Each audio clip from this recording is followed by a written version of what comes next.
아침 말씀.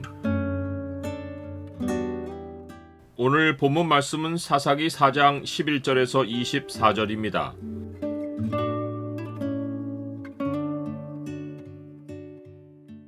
신앙의 결단이 서 있을 때 승리의 주인공이 된다. 오늘 본문을 소망의 창으로 보면 한 여인이 가나안의 군대 장관을 어떻게 죽일 수 있었는지가 보입니다. 소망의 창을 보여주는 구절은 4장 21절입니다. 그가 깊이 잠드니 헤벨의 아내 야엘이 장막 말뚝을 가지고 손에 방망이를 들고 그에게로 가만히 가서 말뚝을 그의 관자놀이에 박음에 말뚝이 꿰뚫고 땅에 박히니 그가 기절하여 죽으니라. 가나안 왕 야빈의 군대를 치는 일에서 겐사람 헤벨의 아내 야엘은 승리의 주인공입니다. 겐사람은 모세의 장인이며 르우엘의 아들인 미디안 사람 이드로의 족속입니다. 이드로는 본문의 호밥으로 알려져 있습니다. 모세는 일찌감치 장인인 호밥에게 약속의 땅으로 가자고 제안했습니다. 호밥은 모세의 제안을 거절하고 자기 땅으로 돌아갔지만 이후 여호수아가 가나안 정복을 시작한 이래로 그의 자손이 유다 땅으로 돌아와서 그들 가운데 거주하였습니다. 사사기 1장이 이 사실을 짤막하게 소개합니다. 모세의 장인은 겐사람이라 그의 자손이 유다 자손과 함께 종려나무 성읍에서 올라가서 아랏 남방의 유다 황무지에 이르러 그 백성 중에 거주하니라.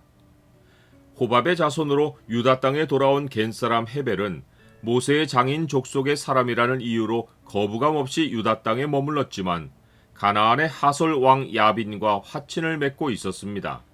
헤벨은 유다 땅으로 이주할 때 가나안인과 맺은 언약을 끊어야 했습니다. 이스라엘의 대적과 화친이 있는 것은 이스라엘의 적으로 간주될 수 있기 때문입니다. 그런데 문제는 이스라엘 백성도 가나안 민족과 언약을 맺고 있다는 것입니다. 그러하니 헤벨이 가나안 왕과 화친이 있는 것은 문제가 아니었습니다. 그러나 헤벨의 아내 야엘에게는 그렇지 않았습니다. 야엘은 약속의 땅으로 이주해온 이후로 자신의 정체성을 여호와의 언약 백성으로 삼았습니다. 야엘은 가나안과 화친하는 것을 언약의 하나님에 대한 배역이고 이스라엘 나라에 대한 반역이라고 여겼습니다. 더군다나 지금은 가나안 왕 야빈이 20년 동안 이스라엘을 심히 학대하는 상황입니다. 그러한데 야빈과 화친한 관계여서 자기만 문제없이 사는 것을 야엘은 받아들일 수 없었습니다.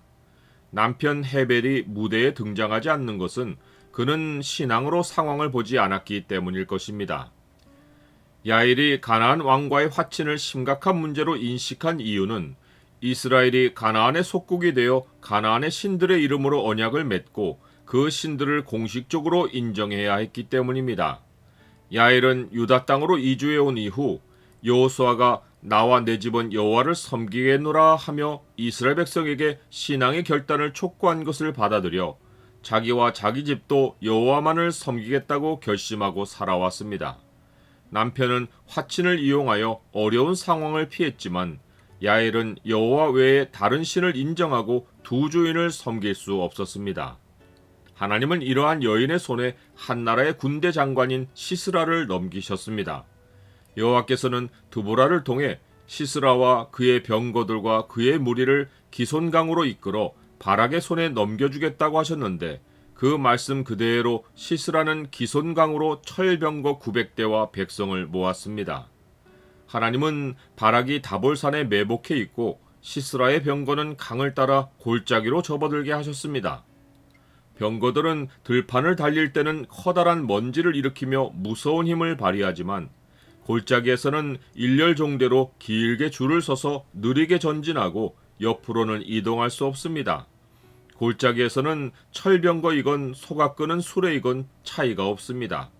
산에서 10,000명의 이스라엘 군대가 내려오며 시스라의 군대를 덮치자 그들은 오합지졸이 되어 칼에 엎드러지고 남은 자가 없었습니다.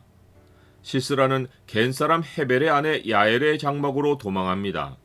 자기와 화친한 자가 있는 위치를 미리 파악해 두었다는 뜻입니다. 야엘은 그를 친절히 맞으며 경계심을 풀도록 합니다. 시스라가 완전히 무장을 풀고 깊이 잠들 때 야엘은 그의 관자놀이에 말뚝을 박아 죽입니다. 이것은 자신의 안전을 위해서가 아니라 여호와와 그의 백성을 위해서 한 일입니다. 사사기는 이것이 야엘의 손을 빌어 행하신 하나님의 일이라고 말합니다. 이와 같이 이날에 하나님이 가나안 야빈을 이스라엘 자손 앞에 굴복하게 하신지라. 나는 얼마나 철저히 하나님만 섬깁니까? 그리스도인들은 흑암의 권세에서 건져내어 하나님이 사랑하시는 아들의 나라로 옮겨진 사람들입니다.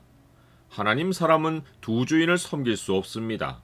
마귀가 천하만국과 그 영광을 보이며 자기에게 절하면 이 모든 것을 준다고 해도 우리가 섬길 분은 오직 하나님 한 분이십니다. 신앙의 결단이 서 있는 사람에게 하나님은 세상 역사를 맡기고 하나님 나라의 승리가 임하는 일의 주인공이 되게 하십니다.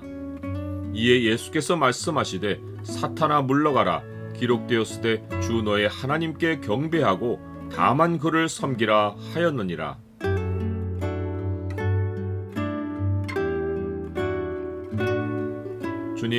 주님은 저의 삶의 자리를 세상에서 그리스도 안으로 옮겨주셨습니다. 이전에 화친하며 지내던 세상 관계들이 주님과의 관계에 우선하지 못합니다. 주와 주의 백성을 위해 제 삶의 자리를 신앙으로 지켜가도록 도와주옵소서. 예수 그리스도 이름으로 기도드립니다. 아멘.